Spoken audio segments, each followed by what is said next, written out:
इस वीडियो में हम जानेंगे बेसिक्स जो है मैथमेटिक्स के अलजेब्रा के, उस पर हम आज बात करेंगे। ठीक है, तो सबसे पहली चीज जो हम देखेंगे वो हम देखेंगे टर्म के बारे में हम डिस्कस करेंगे। ठीक है, मतलब हम किस चीज को बोलेंगे कि ये एक टर्म है, ये दो टर्म है, ये तीन टर्म्स है। तो सबसे पहले मैं बताऊंगा कि अगर मल्टीप्लिकेशन या डिवीजन हो, ठीक है, मल्टीप्लिकेशन या डिवीजन हो डिफरेंट वेरिएबल्स के दरमियान, सपोज मैं लिखूंगा X square Y into Z. ठीक है, तो अगर जी इसमें तीन वेरिएबल्स है, एक्स है, वाई है और जेड है, लेकिन ये एक ही टर्म कंसिडर की जाएगी। इसी तरह अगर अब इसकी डिवाइड में और डिफरेंट वेरिएबल्स हो, ए बी सी हो, तो ये फिर भी कितनी टर्म्स मानी जाएगी? एक ही टर्म मानी जाएगी। अगर इसमें कोफिशिएंट्स भी हो, मतलब इसको कॉन्स्टेंट्स भी मल्टीपल हो, सपोज 3 है, इधर से 5 है, तब भी ये क्या मानी जाएगी? एक ही टर्म मानी जाएगी। यानी कि मल्टीप्लिकेशन और डिवीजन आपको याद रखना है, ये कट नहीं करवाता एक को दूसरे के साथ, बल्कि मर्ज करवाता है। ठीक है, अब जो कट करवाता है वो कौन सी ऑपरेशंस है? वो या तो प्लस है या माइनस है। ये एक को दूसरे के साथ कट करवाता है। सपोज मैं कहूंगा यहाँ पे 3x² प्लस 5z। ठीक है, तो अब आपको पता चल गया कि ये 3 × x² × y² है, ये आपसे मर्ज है, तो ये एक टर्म होगी। इसी तरह अब जो ये 5 × z है, ये भी कितने टर्म्स है? ये भी एक ही टर्म है। ठीक है, तो जो इनको कट करवा रहा है वो प्लस है, प्लस का ऑपरेटर है, यानी कि ऐड हो रहे हैं ये दो। ठीक है, तो ये जो कट करवा रहा है, इससे ये दो टर्म्स बन जाती है। तो हम इस वाली पॉलिनोमियल को बोलते हैं बाइनोमियल, जिसमें दो टर्म्स हो, और इस पॉलिनोमियल को बोलेंगे हम मोनोमियल, जिसमें एक टर्म हो। इसी तरह जिसमें तीन टर्म्स हो, सपोज मैं लिखूंगा इधर √5x² plus 4y² z plus 5a। ठीक है, क्योंकि ये आपस में मल्टीप्लाई है तो ये एक टर्म हो गई, ये भी मल्टीपल तो ये एक टर्म हो गई, ये भी मल्टीप्लीकेशन तो ये एक टर्म हो गई। ये कितनी टर्म्स बनी? कुल प्लस, यहाँ पे प्लस है तो इसने कट करवाया, तो ये कितनी टर्म्स हो गई? कुल तीन टर्म्स हो गई, तो इसको हम बोलेंगे ट्राइनोमियल। तो ये आपको याद रखना है। सबसे पहले जो इंपॉर्टेंट चीज है वो आपको देखनी है कि टर्म्स कितनी है। तो इसी बेस पर आपको क्वेश्चन आता है कि वो आप बोलिए कि ये मतलब ये कौन सी टाइप ऑफ पॉलिनोमियल है, ये मोनोमियल है, बाइनोमियल है कि ट्राइनोमियल। ठीक है, तो अब हम डिस्कस करेंगे कि लाइक टर्म्स और अनलाइक टर्म्स कौन सी टर्म्स हो गई। लाइक टर्म्स और अनलाइक टर्म्स के बारे में हम देखेंगे। ठीक है, लाइक टर्म वो टर्म होती है जो आपस में सिमिलर हो, और अनलाइक टर्म्स वो हो गई जो आपस में डिसिमिलर हो। सपोज मैंने 2 लीटर का 2 लीटर का पानी खरीदा, ठीक है, या 2 लीटर दूध खरीदा, और मैंने 2 मीटर का कपड़ा खरीदा। अब मैं जाऊंगा घर, मैं क्या बोलूंगा मैंने क्या लाया? मैं ये मत बोल सकता हूँ कि मैंने 4 कुछ मीटर लाया या मैंने लीटर लाए। ठीक है, तो ये आपस में ऐड नहीं हो सकता, क्योंकि ये अलग चीज है, ये दूध है, इसको मापा जाता है लीटर में, और ये मीटर है। ठीक है, मतलब ये कपड़ा है, इसको मापा जाता है किसमें? मीटर्स में, किलोमीटर्स में। क्योंकि ये डिफरेंट यूनिट्स है, तो इसलिए ये दोनों अनलाइक है, तो ये आपस में प्लस नहीं होंगे। ये आपको याद रखना है। ठीक है, अब लाइक टर्म्स क्या होगी? सपोज मैंने लाया 2 kg, मैंने राइस खरीदा, ठीक है, और एक दुकानदार से, और फिर 2 kg, 3 kg, सपोज मैंने 3 kg और राइस खरीदा दूसरे दुकानदार के साथ। लेकिन मैं घर क्या जाऊंगा लेके? मैं जाऊंगा 5 किलो राइस लेके। ठीक है, तो ये क्या हो गई? ये आपस में लाइक टर्म्स हो गई। तो ये आपको ध्यान रखना है कि जो लाइक टर्म्स है उनको आपस में एडिशन और सब्ट्रैक्शन होता है, लेकिन जो अनलाइक टर्म्स है उनको आपस में एडिशन या सब्ट्रैक्शन नहीं होता है, बल्कि उनके वैल्यू को एडिशन या सब्ट्रैक्शन होता है। सपोज मैंने 2 लीटर का जो दूध है वो मैंने 20 रुपए में लाया, और 2 मीटर का कपड़ा मैंने 200 रुपए में लाया, तो इनका जो वैल्यू है उसको ऐड हो सकता है, लेकिन अपने आप में ऐड नहीं हो सकते, तो इनको हम अनलाइक टर्म्स कहेंगे। ठीक है, तो अब हम मैथ में देखेंगे, मैथ में हम कैसे पहचानेंगे कि कौन सी टर्म्स लाइक है और कौन सी टर्म्स अनलाइक है।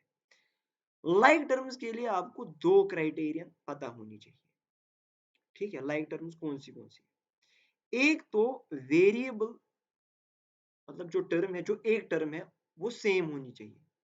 वेरिएबल क्या होनी चाहिए, सेम।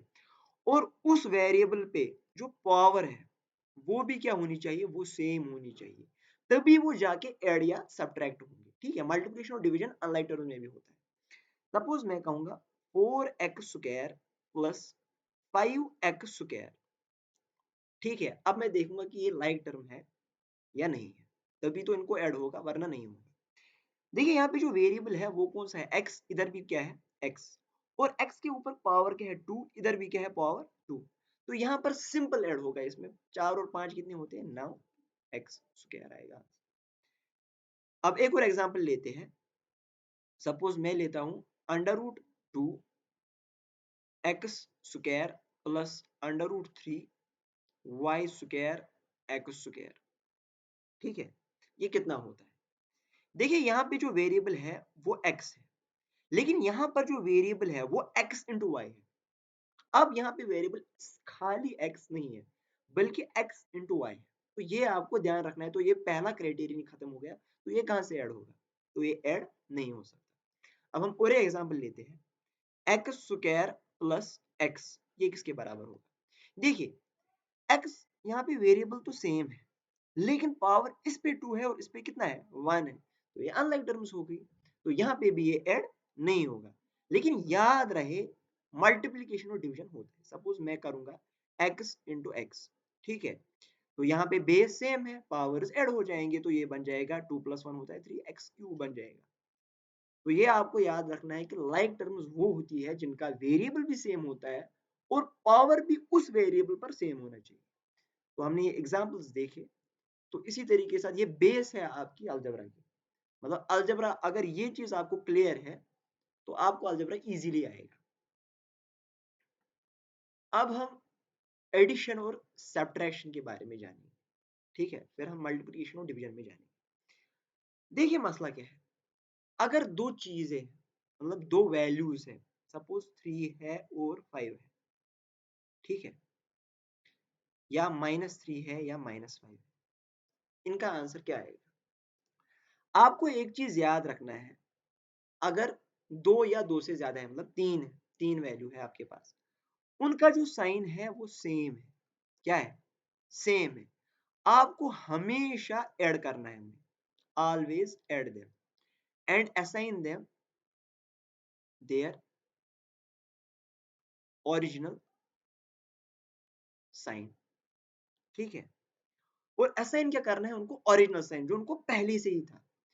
सपोज मैं इधर देखूंगा ये 3 जो है ये भी पॉजिटिव है और ये वाला 5 ये भी पॉजिटिव है, तो हमें क्या करना है, ऑलवेज ऐड देम।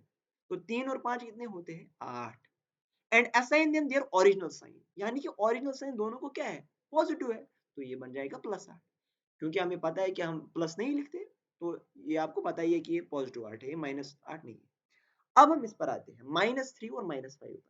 देखिए दोनों का साइन क्या है, नेगेटिव है, तो ऑलवेज ऐड देम। तो 3 और 5 कितना होता है, 8 होता है, ठीक है। लेकिन and assign them their original sign, तो ओरिजिनल साइन क्या है दोनों का, वो नेगेटिव है, तो -8 है, ठीक। अगर अब साइन डिफरेंट है, साइन क्या है, साइन डिफरेंट है, तो हमेशा क्या करना है, इसमें इसमें सब्ट्रैक्शन करना है, बड़ा माइनस छोटा, और फिर असाइन देना है वैल्यू किसका, बड़े वाले नंबर का। ये आपको याद रखना है। मैं एग्जांपल लिख दूंगा, आपको उससे क्लियर हो जाएगा।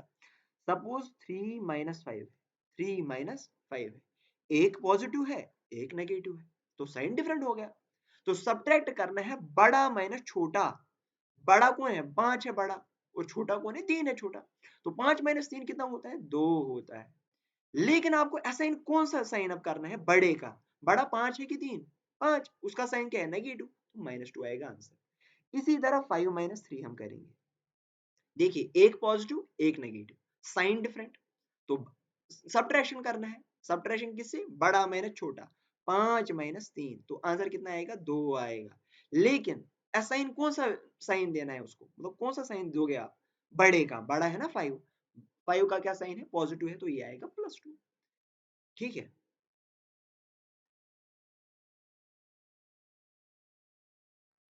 अब हम देखेंगे मल्टीप्लिकेशन और डिवीजन के बारे में। ठीक है, आपको याद रखना है मल्टीप्लिकेशन और डिवीजन के बारे में। अगर साइन नेगेटिव ऑड है, मतलब नंबर ऑफ नेगेटिव साइन कितने हैं, वो ऑड है। ऑड आपको पता है, मतलब 1 है, 3 है, 5 है, 7 है, इसके लास्ट में ये वैल्यूज हो, मतलब लास्ट डिजिट इसका 1 3 5 7 9 पर खत्म होता है, तो ये ऑड है। तो आंसर हमेशा नेगेटिव आता है, ये आपको याद रखना है। लेकिन अगर नंबर ऑफ साइन जो है नेगेटिव साइन वो इवन है, तो आंसर हमेशा पॉजिटिव आएगा। सपोज मैं यहाँ पे एग्जाम्पल लिख लूंगा, मैं करूंगा -5 इंटू -3 इंटू -2, तो यहाँ पे जो नेगेटिव साइन है, 1 है, 2 है और 3 है, तो हमेशा आंसर नेगेटिव आएगा। फिर तो 5 3 15 टू 30 ये आएगा, -30 आएगा आंसर। लेकिन अगर मैं ऐसा लिखूं -5 इंटू -3 इंटू -2 इंटू -1, अब नेगेटिव साइन कितने हैं, 1 है, 2 है, 3 है, 4 है, 4 इवन है, तो आंसर पॉजिटिव आएगा। तो ये कितना आंसर आएगा, +30। तो ये मेरे ख्याल से ये बेसिक्स है जो आपको अलजेब्रा करने से पहले या कोई भी चीज करने से पहले, मैथ उठाने से पहले, मतलब जो स्टैंडर्ड मैथ है 10th का, 11th का, 12th का, ये बेसिक्स आपको क्लियर होनी चाहिए, तभी आप जाके आगे फर्दर क्वेश्चंस कर सकते हो।